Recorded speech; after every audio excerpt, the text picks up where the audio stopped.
Nous proposons également que les structures des Nations Unies soient repensées et que soit mis fin à ce scandale que constitue le droit de veto.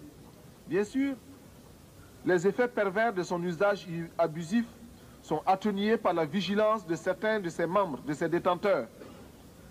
Cependant, rien ne justifie ce droit. Ni la taille des pays qui le détiennent, ni les richesses de ces derniers. Si l'argument développé pour justifier une telle iniquité est le prix payé au cours de la dernière guerre mondiale, que ces nations qui se sont arrogées ces droits sachent que nous aussi, nous avons chacun un oncle ou un père qui, à l'instar de milliers d'autres innocents arrachés au tiers-monde pour défendre les droits bafoués par les hordes hitlériennes, porte lui aussi dans sa chair les meurtrissures des balles nazies. Que cesse l'arrogance des grands qui ne perdent aucune occasion pour remettre en cause le droit des peuples. L'absence de l'Afrique du club de ceux qui détiennent le droit de veto est une injustice qui doit cesser.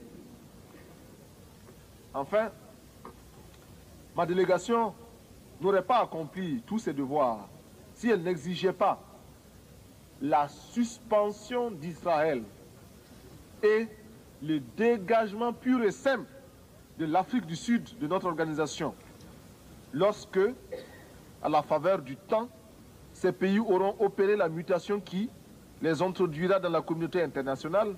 Chacun de nous, et mon pays en tête, devra les accueillir à l'extermination de 30 millions d'êtres humains chaque année par l'arme de la faim qui, de nos jours, fait plus de ravages que l'arme nucléaire.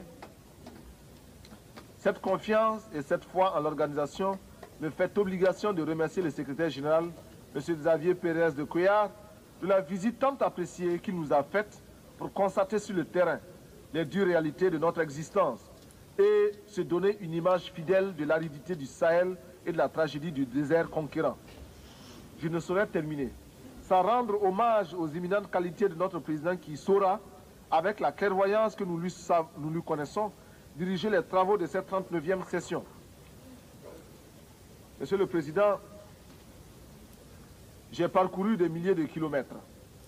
Je suis venu ici pour demander à chacun de vous que nous puissions mettre ensemble nos efforts pour que cesse la morgue des gens qui n'ont pas raison, pour que s'efface le triste spectacle des enfants qui meurent de faim, pour que disparaisse l'ignorance, pour que triomphe la rébellion légitime des peuples, pour que se taise le bruit des armes et